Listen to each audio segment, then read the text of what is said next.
Okay. Hi, everyone. Hi, Tammy Nuna and Reverend Rendell. Rini. No, it's actually Dahlia. Adalia. Her husband is Rioni. Adalia. Hi. Adalia, what region are you in? The southeast. Southeast. Okay, Number cool, two. cool. Virginia. And then Miss Christelle, what region are you in? Midwest. Midwest. All right. And then we have somebody else with no name. That's Reverend Rendell on his phone. Oh, okay, great. Thank you. All right, so my name is Branch Gaarder. I'm the youth director for Ocean Church. My wife is also working with Ocean Church part-time. I guess the main focus, a little bit of an update. We had a meeting, a national meeting recently, and we decided to take on the name of Ocean Tribe. Ocean Tribe is really just to show our priorities, focus on tribal messiahship in the local, chapters, regions. Our main flagship program is the National Ocean Challenge program in Kodiak, Alaska. This is a 3-week program we've been having. This will be our 10th year. We have just over 200 alumni from all over the world. And I'll explain that flagship program, and then I'll get into a little bit of the Ocean Tribe things. Ocean Challenge program is three objectives for any participant to experience. One is to feel God's love through nature, through fishing, through intellectual and emotional understanding of God's love. The second one is to have an experience of self-confidence and development of character. This is something that I definitely got through Ocean Challenge 6 or 7 years ago. And I hope that we can recreate that for others.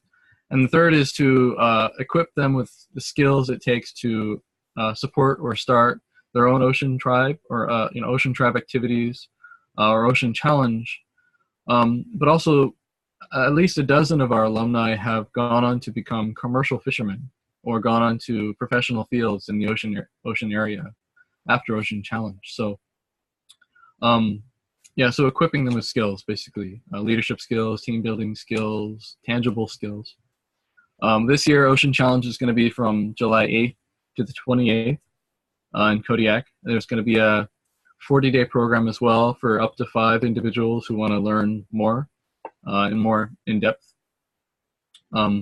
I'm the director for the program. Naria is the coordinator. This year, we're going to have up to 35 participants for the 21-day program. Time for questions, or you just want me to skim through everything? Yeah, we'll have questions after you're done with the main part. Yeah. And then Ocean Tribe. Basically, Ocean Tribe is a network of people with a passion for the ocean. Their main priority is tribal messiahship, creating the witnessing environment for tribal messiahship, and also youth education. So in the realm of youth education, a lot of them have been inspired to take responsibility for a boat, either their own personal boat or a public boat, and take people fishing or show them nature or just to create that opportunity for people to go fishing. I would say that there's about a dozen different locations with somebody who's taking responsibility for a boat. Otherwise, we're kind of riding on the foundation of Ocean Church and Ocean Providence, where there's hundreds, if not thousands, of people who have been inspired by True Parents' vision for the ocean. So all those individuals together kind of create this network. As far as regional structure, Subregion 5 has Mr. Frank Button from Oregon. He's got his own fishing vessel, fishing company, and he's been supporting different communities, including Kodiak, including Seattle. He just rebuilt a boat for them to use. So Frank Button is up in Region 5. Larry knows him pretty well. Region 5. Do you know Frank Button? The Region 5 rep is not here right now. Oh. Anyway, okay, so the next one, we only have 3 right now after our recent Ocean Summit to restructure the Ocean Tribe. I can't remember what name, maybe subregion 3, but basically the southern, like Texas area with Las Vegas. The individual's name is James Oberg. He's very passionate, inspired individual who also took on a responsibility for a boat and is creating opportunities for youth in that area to experience it. Yeah, that's and 4. Then, Subregion 4. 4. Okay, thank you. And then subregion 1 is Greg Odlin. Greg Odlin's a long-time Ocean Church member, and he comes up to Kodiak every year. He puts on his own Ocean Challenge in Maine, and he's very inspired, and he's taking a lot of steps as far as continuing his captain's education, divine principle education, working together with me and the other Ocean Tribe team.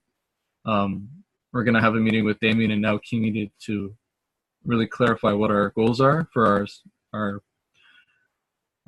sub-region Ocean Tribe, directors and local chapters. Their responsibilities are to support their local chapters, whether it be through training or visiting them or supporting them in their programs.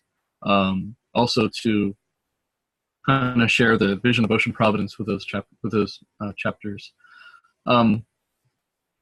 So those are the 3 chapters. Again, their priority for Ocean Tribe is around tribal messiahship, creating a witnessing environment around that, the boat or just a program in general, and also youth education, leadership education for our unification and non-unification youth. Yeah. Any questions? Okay, before we jump into questions, I did want to add a few things to kind of frame it. Okay. So Ocean Church has existed for quite a long time, and then recently it became a partner through the Ocean Challenge program with the Youth and Young Adult Ministry Department. And then starting in officially probably June, the whole Ocean Church is going to focus now on the Ocean Challenge program and come under as a special project under under this kind of youth and young adult department as the Ocean Challenge, and Branch will be the Ocean Challenge director. So that whole realm is now also going to be working with the youth side, at least the Ocean Challenge program side of it. So this is also a very recent development, but it's also a unique opportunity to connect people to God and true parents and nature. This is something that also could be used as a tool for witnessing or engaging non-unificationists as well. Also, Father has invested so much with the ocean that we want to really reinvest in this and make it current and relevant and usable for our community, particularly starting with the youth and young adults. Thanks, Kimi. Yeah, so comments, questions about Ocean Challenge. Keep in mind there's 2 parts to this call. There's Ocean Challenge, and then we're going to go into YSP right after. Okay. So questions, comments on Ocean Challenge.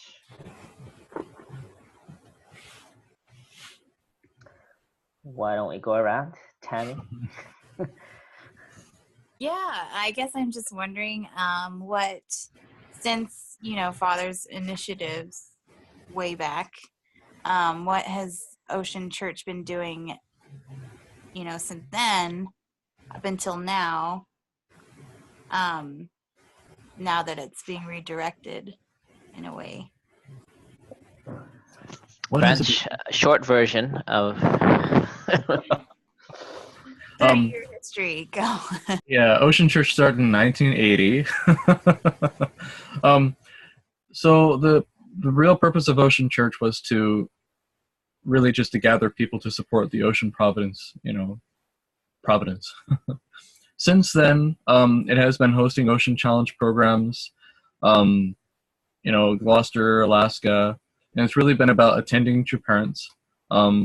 They've basically kind of been the gateway to all the different projects in Ocean Providence that Father had been doing all over the world, mainly, business type things. I would say in the late 90s, it kind of died down, just because of, the whole church in general just had some refocusing, and Ocean Church project itself, along with the True World UCI Foundation. Once that UCI and True World Group Foundation was lost, a lot of the funding and inspiration for that was gone as well. But Mr. Takahashi has been the director for the last 7 years out of New Jersey. And the main thing has been the Peaceking Cup and the Ocean Challenge program for the last 9 or 10 years. And then Ocean Providence, briefly, what was the purpose of Ocean Providence? Okay. Ocean Providence was True Father's personal commitment to God to find and create solutions for world issues such as hunger, economics, and border issues, including fish powder, including, world-class businesses, international businesses, and also things such as the Peace Highway. He really wanted that to be, around the realm of the ocean. But the Peace Highway was one of those projects where he really wanted to create international connections around the world. It basically consists of businesses and projects. Would consider Ocean Providence. Yeah, and one of the main kind of purposes that Father stated was using the ocean to end world hunger. So the whole fish powder project was to find a affordable and effective way to basically eliminate hunger. That was kind of the vision that he had for it. So yeah, a lot of big vision. Yeah. And interestingly enough, currently, it wasn't always the case, but currently the business that is making the most money and being the financial foundation for HSA in America is Ocean Peace, which is related to fishing in the Bering Strait in the Northwest. So that's also interesting to note. Yeah. All right. Thank you, Tammy. How about, any other questions? I'm going to go around to give everyone a chance to comment. So, Adalia. Yeah, so I guess for the Southeast, what is available is there's no chapter right now. What would they go, I know that our Virginia church has sent people up to Alaska a few times now. And it sounds like it's a good experience for our youth whenever they've gone. I know James Jenkins has gone a lot too. So I think, I guess that's the answer right now is Alaska. Is that the main program to send youth to? Or? Yeah, I would say the main program would be the Kodiak Ocean Challenge. Again, like before, we have sub-regional directors, but I myself will be traveling to local chapters to see, what Ocean Church members are still around, Ocean Challenge alumni, Ocean Providence businesses, and see what we can do to, recreate that momentum for Ocean Challenge or Ocean Tribe activities. There are a lot of Ocean Church veterans, I guess you could say, or alumni in the Southeast area. I just myself, I lived in Florida for 5 years, but I myself hasn't been so connected to them. I just don't know a lot of them personally, but a lot of my team knows them, and yeah. So yeah, there's not a local chapter for the Southeast yet, but I think Berlin Oliver is someone I would reach out to. There's a couple in Miami that have been doing fishing activities. Okay. Do you remember the name?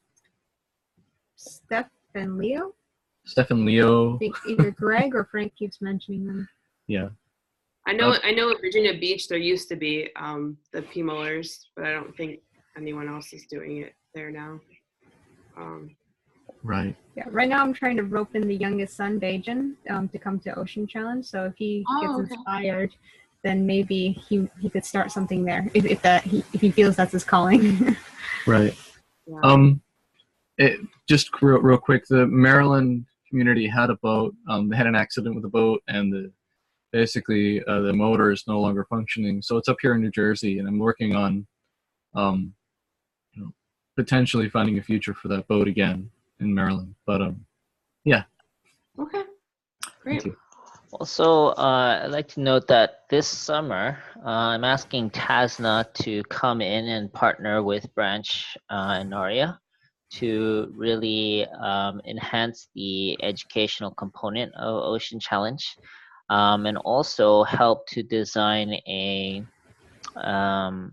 local version. So there'll be the National Ocean Challenge program in Kodiak once a year, but we're gonna hone in on what really defines an Ocean Challenge program and basically design it and simplify it so that we can bring it locally.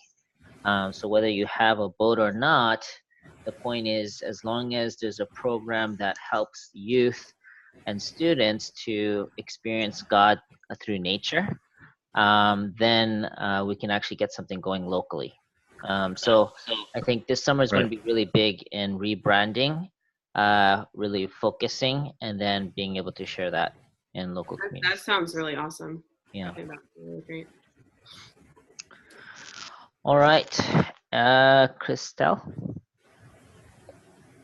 So I guess just to clarify, so the Ocean Challenge in Kodiak, that's the main youth thing as of now, and that the local chapters aren't necessarily youth only as of now, or are they youth only as of now?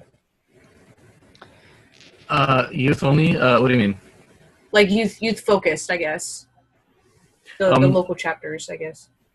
Well, the local chapters are mainly going to consist of like older Ocean Church guys, 40, 50, 60, 70-year-old guys who still have the fire burning, and they still want to convey that to youth and other people.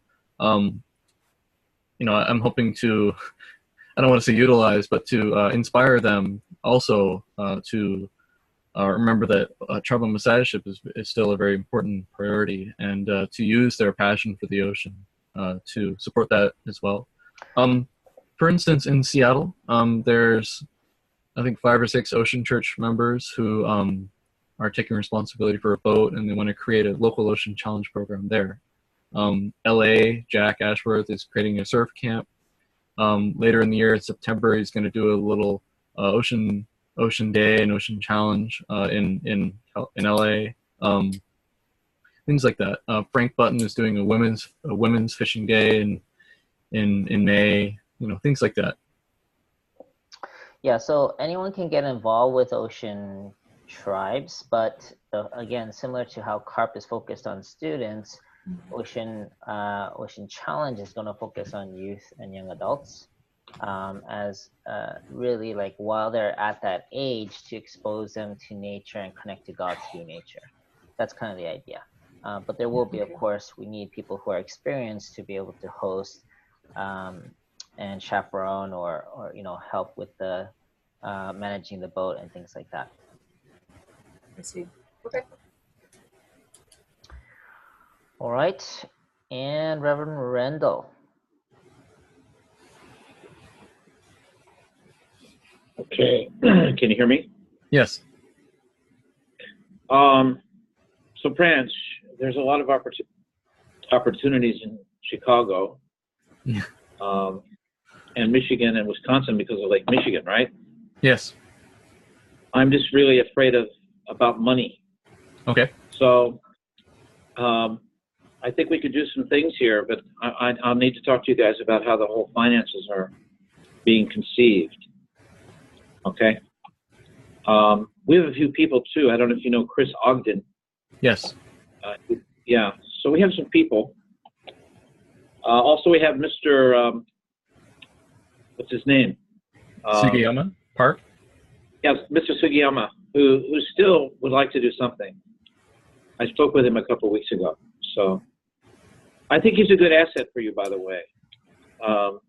He's getting old, but I think he's somebody that can provide some mentorship would be good. So we could talk a little bit more. I would just like to know how your finances are being conceived for the program. Okay, real quick, Mr. Sugiyama is on our national team, so I made sure to involve him. Great.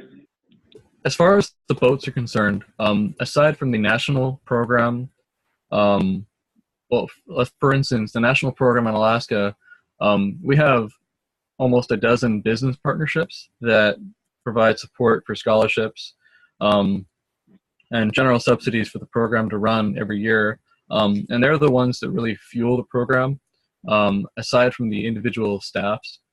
And the same goes for the Peace King Cup in New Jersey. Various businesses have supported that, including the prize money for the last 10 to 20 years in New Jersey on the Hudson River. The local chapters, unless there's a business partnership, for instance, Mr. Sugiyama had a business partner in mind. In Seattle, Frank Button is willing to fund that boat, at least restore it. But the general, like overhead costs for the program or the boat have been taken on by individuals, like families, a group of families who would want to cover the insurance or the boats. I've not had any situation where the local church took responsibility for the boat. It's never, drawn away from the church finances. But really, a good successful model is if an individual can take responsibility for the boat, and or a business partner, in some cases, partners with the team, like the Ocean Tribe team, to sponsor the Ocean Challenge program for unification or non-unification youth. As time goes on, I'm looking into partnering with state-funded nonprofits that are desperately looking for these programs to support, as well as other nonprofit organizations that have many resources available for, the education around the area, the finances, all these kinds of things. It's a little bit much, but yeah. So anyway, that's good. That makes sense. We'll talk more. Thanks. Yeah, in June, I'll be kind of inheriting the management of the accounts for Ocean Church from Takahashi-san. And the way that I'm thinking is there will be a national account and then there'll be local. And the local needs to be under the local church. They would have to create like a subclass under the local church account. And the idea is to have self-sustaining models at the local level. And then for special projects or events, the national level can support, so on and so forth. But up till now, Ocean Church has been highly subsidized to function. And so whenever there wasn't any funding, it basically fell apart. And so we want to change that into a locally driven model. Again, there are also local resources available that provide funding and resources for anything related to training youth to fish and getting that kind of experience. So we're going to try to do a more sustainable local model, and then the national will just come in for major projects. That's kind of the idea. Yeah. Ocean Challenge has been very successful only because of the, many business partners that have supported it. Yeah, particularly Ocean Peace, who has been also funding that project as well. Okay. All right. Now I'm going to bring it back to everyone. Any final comments or questions about Ocean Challenge?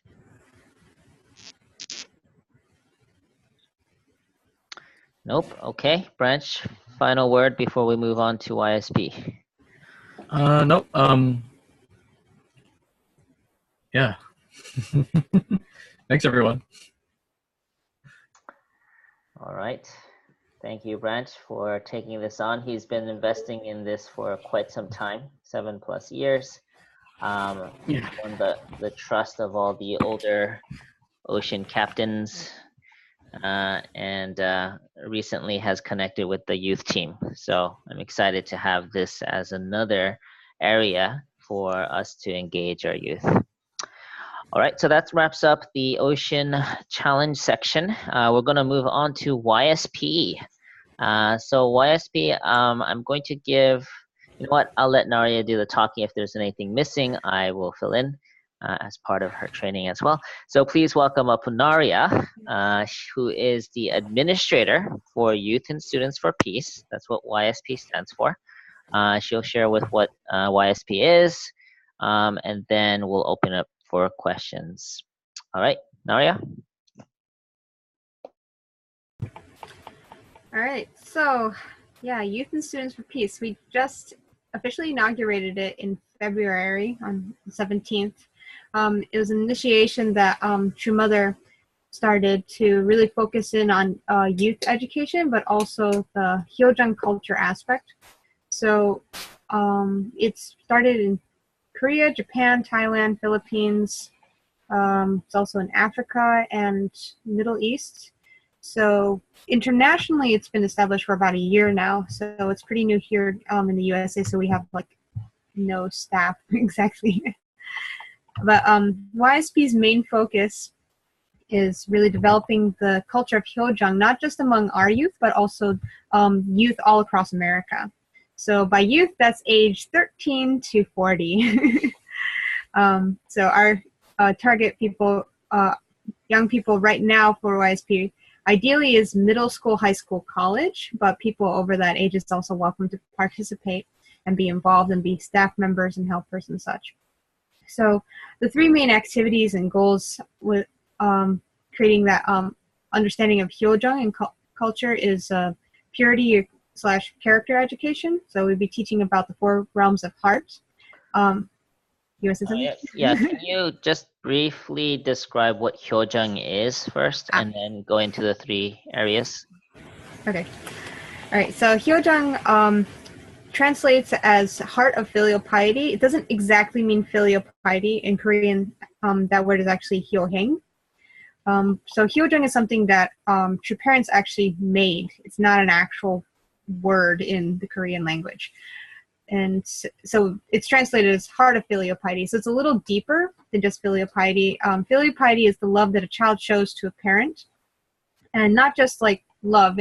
In Eastern society, it's a sense of devotion and love and respect, and to take care of your parents no matter what, and always make sure that they're comfortable, that they're happy, and always wanting to make sure that they can make them as happy as possible. And with Hyojung, it's more than just like the feeling of dedication. It's like your complete heart and emotion, like this overwhelming feeling of you want to make your parents happy. So it's a little deeper than that, than just devotion.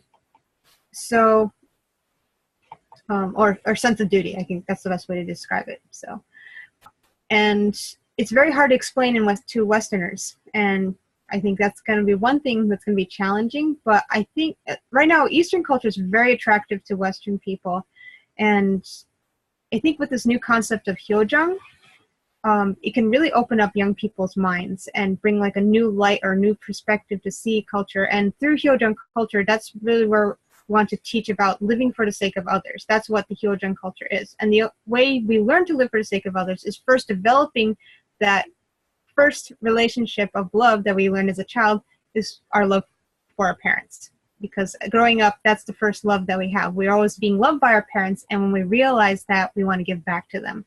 So that's the first initiation. And it grows from there to siblings love and conjugal love, and then parental love when you become parents.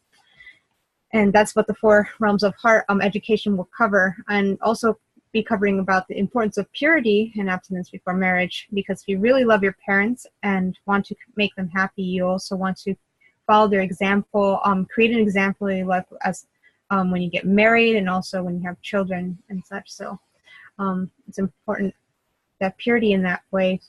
So I'm sure you guys don't know all that, so I won't go on.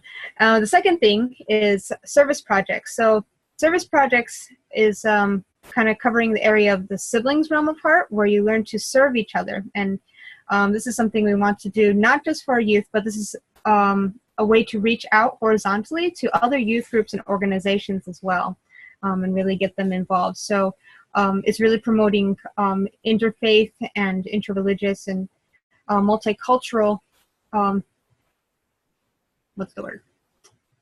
Collaboration with each other for the sake of service. So like service for peace.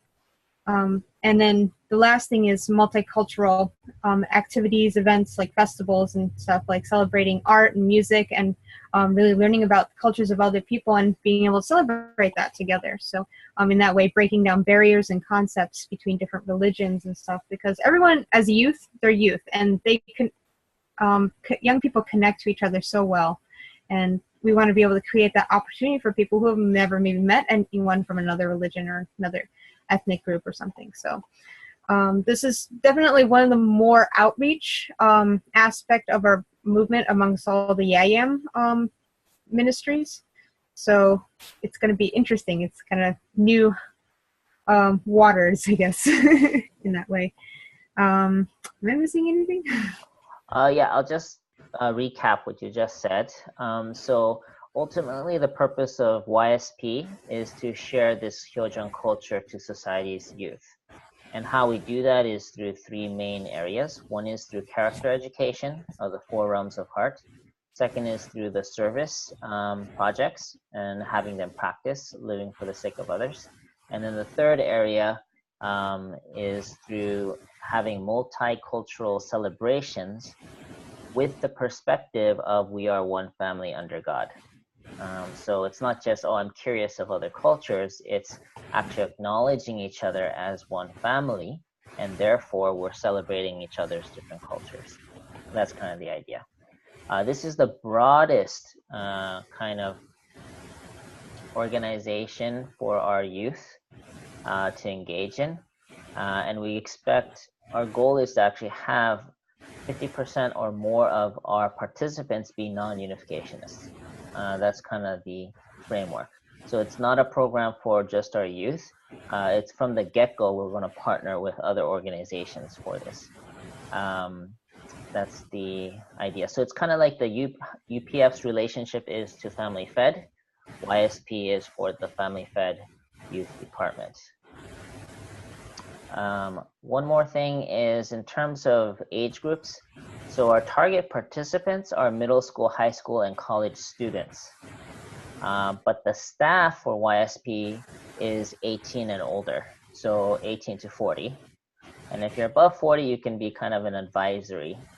But we want young adults to actually staff and help organize YSP events. And this is a very easy way to also, maybe not easy, but it's a great way to engage our young adults who have no other real way to kind of connect, and they may be distant from the church. This is the way that they can really find relevance and also serve.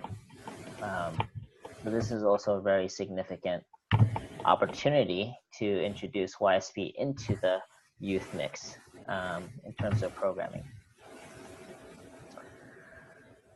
Okay, Naria. Is there anything else? Yeah. That's pretty much it. So I guess the next step for YSP USA is to create YSP reps in different subregions. But ideally, we would like representatives in each church community. Like one person, it could even be the youth pastor, but someone who can consistently like reach out and connect, try to meet and connect with other youth groups, youth pastors, youth organizations, and create that relationship and communication, and also to kind of research on service projects and stuff. So if it's a lot, then it's best to have like one person who's like really interested and inspired to do that. And it could even be someone that's not a second generation church member, even an ambassador for peace that's really close to someone in the church community that they really trust and communicate well with. So yeah. Yep. So YSP is really Yeah, designed to partner with all of the different youth groups, youth departments we have, as well as all our providential organizations, which is Women's Fed, UPF, ACLC, so on and so forth. And also, this is a way to also engage ambassadors for peace. If there's any ambassadors for peace that are within that 18 to 40 range, we can actually train them in being able to teach the curricula to their own youth groups and partner with us in that way as well. Okay. Yeah, so just a little bit about the curricula. The character education with the 4 great realms part is created by Dr. Robert Kittle, who's the international president for YSP, with Dr. Tyler Hendricks. So it's very general public friendly. So it has some quotes from True Father, but it doesn't go into DP lingo or jargon and stuff. And it's relatable and understandable. And also with the service projects, there's a curriculum called Peace Designer, where it's not just we do service projects, but we teach youth how to create and do their own service projects in the community. So that way they can learn how to initiate things on their own. Yeah, that's another important point we forgot to mention is that one of the goals of YSP is to get UN recognition.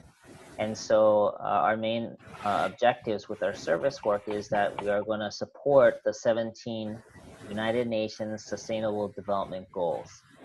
So all the service projects that YSP will do will be tied to one or more of those 17 Sustainable Development Goals. That's the idea.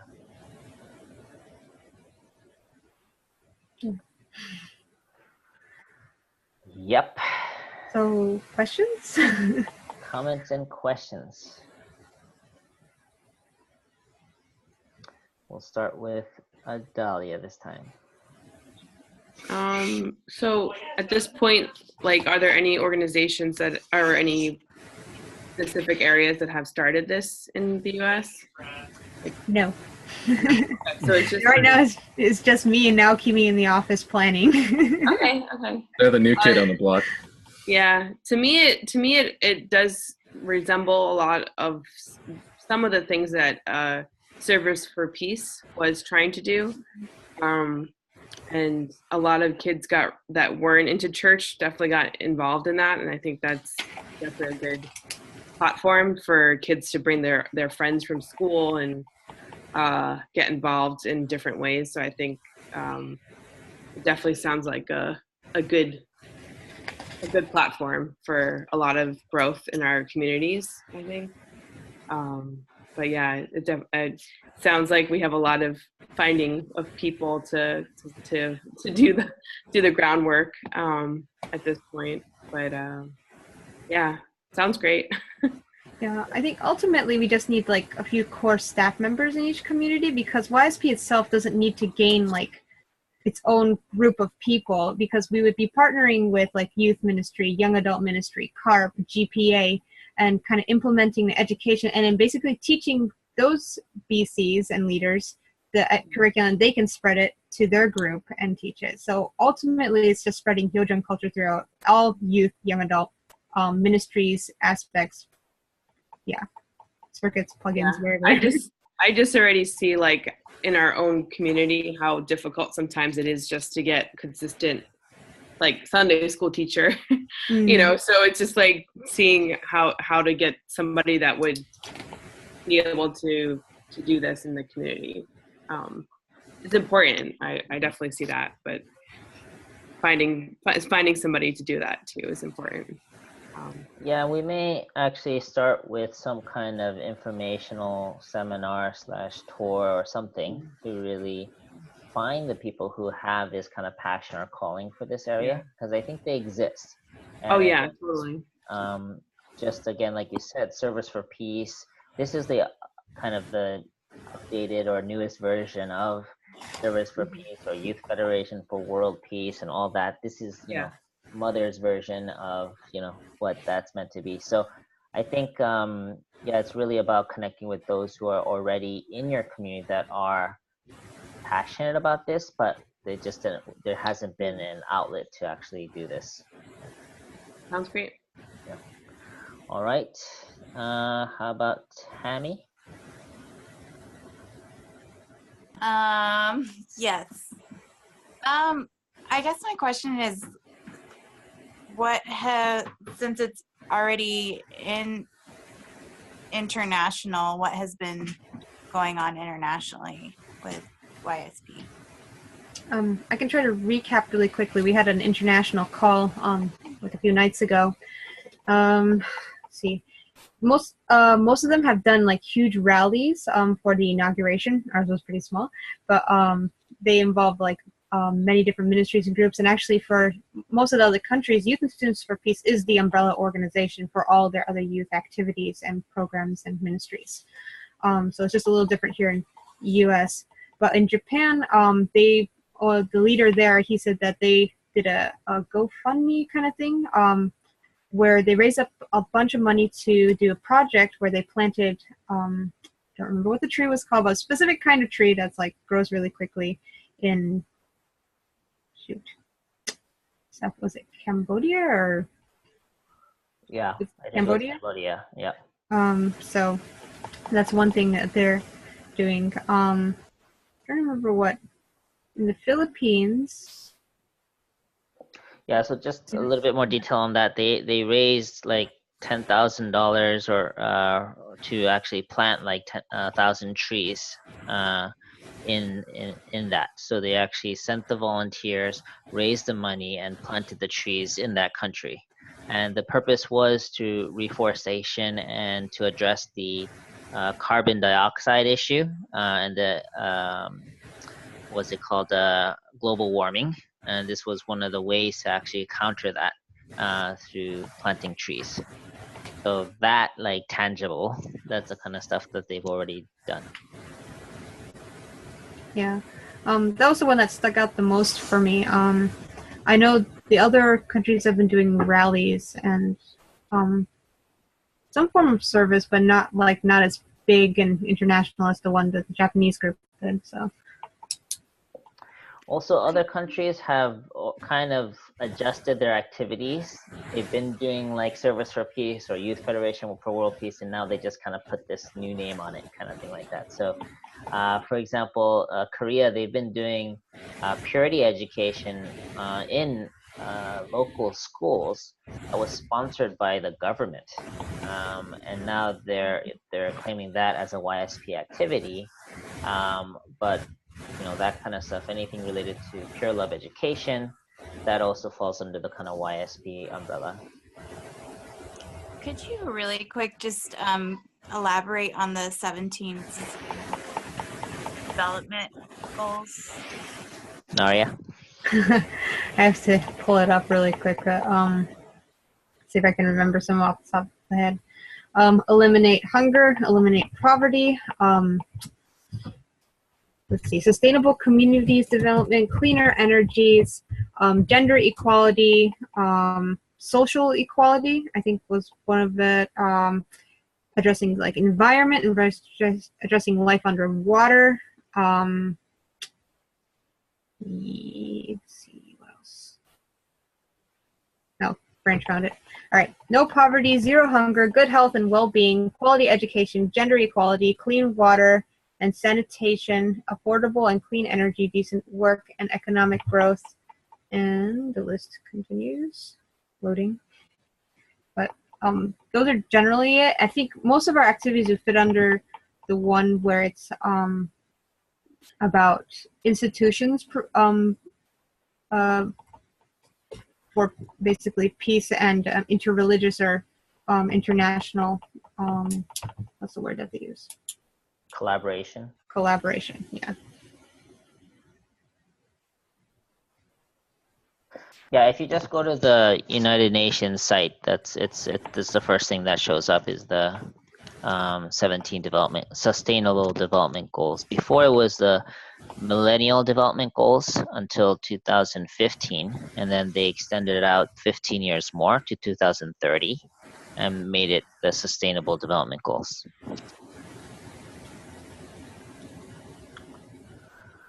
All right, and Christelle? Sounds good. So, I mean, basically at this point, it's very much just setting the groundwork. So there's not really much we can do, I guess, with it at this point. I mean, I guess we'll be growing with you in it. I mean, it sounds good because it sounds like it, like from what I understand, it's more of a outreach focused kind of program. And personally, I think, at least in our local communities, I think there's not enough focus on like the service project side, and I think this is a great way to encourage that, I guess. Yeah. With Naokimi's permission, I have to probably go to all the different subregions and communities and meet with like the youth leaders and stuff, and basically teach the education and curriculum so everyone kind of knows what it is and are capable of teaching it as well, and also showing them like kind of the Peace Designer program and how it works. So, and the goal is to do this all before the end of June because I will be in Kodiak for the rest of the summer from that time. So if you want to schedule with me starting from after May 13th, then let me know. Is that okay, Naokimi? Sure. I love initiative. So yeah, that's a great idea. And I think the idea is to really empower each sub-region to quickly see what potential YSP has and find a few people who want to run with it. So Naria can start visiting different communities to. All right, and how about Reverend Rendell? I'm glad this is the last conference call. It's a lot of stuff. It's all good, though. It's fantastic. No, it's good. Yeah. This is the last of the in-depth calls, but we are going to do, the next series is going to be by sub-region, and we can actually inform you of all the different existing kind of activity in your sub-region and kind of pass it on to you guys as the sub-region youth and young adult rep. So yeah, no, I mean, quite honestly, I mean, I was kind of hoping to see more integration and more simplification, but I'm seeing, in one sense, there's a lot more complexity here. Resources are really something we have to be considering in terms of human resources and time. So somehow there has to be some sort of integration of these different things, Like even the Ocean Challenge could certainly come under YSP. Some of these things I think we need to kind of group together. That's why I'm saying that, so I'm sure we can think more about that. Yeah, I'm thinking about that too, how to make this manageable. One thought was just that different communities will focus on different elements. That's kind of what I'm thinking. It really depends on which champions step up, and depending on that, you won't have like YSP in every community. You might have 3 CARP communities, 5 young adult, 10 youth ministry, and 5 YSP. Some may overlap and some may not, but it really depends on who steps up in each of those communities, something like that. Okay, sounds good. Thanks. Great presentation. Okay, thank you. All right, so I'm going to open it up for everyone again. Any final comments or questions for either Branch or Naria? Branch, are you guys capped out? You said 35. How much do you have any spots available for Ocean? Yeah. So there's only a few people signed up right now. We only opened up registration recently. There's plenty of spots available. Okay. Yeah. But our goal is to get people registered by May, beginning of May if possible, so we have a clear head count and number for preparation. But even if it's after that date, we put the deadline as May 1st. Just still, if someone's interested, encourage them to still reach out to us and sign up. And what's the age? Yeah. it's 16 to 25. But if they're outside of the age range, they can still sign up and then if they send a reference person, especially if they're younger, then we can contact the reference person to see if what their maturity level is. Yeah. Well, we've had people as young as 14 and as old as 40. So 40? Almost 40. Basically 40. Are you talking about me, Branch? No, you haven't come yet. Oh, not I've been there. I've been there. It's getting old. I'll wait till the end. Okay. Yeah, I think registration, past few years, it's been full, right? Oh yeah, every year. Well, Yeah, every maybe year. 1 or 2 spaces. But Yeah. pretty much full. So it does fill up. So if you know of people, this will be a great one, especially this summer. We're really upping the educational experience. I think it's going to be a really great program.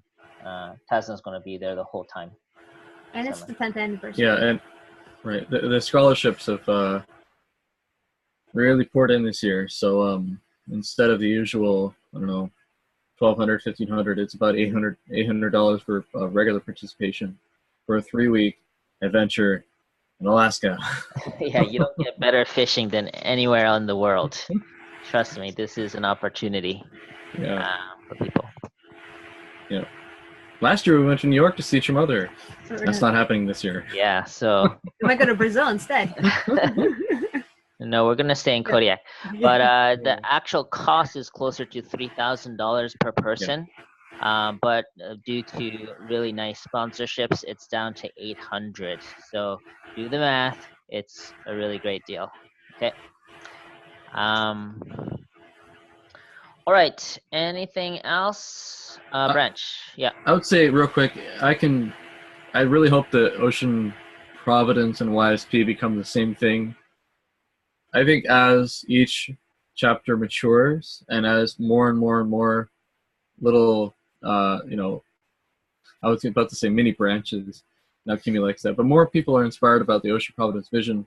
Father was totally committed to real, substantial, change, like projects that make change in the world. So as people, develop themselves, get skills, partner, with businesses, with universities, and it really, I do see integration happening inevitably. But there's just so much potential in the foundation that has been laid by your father, and that's why I, given my life to make sure that we can use that.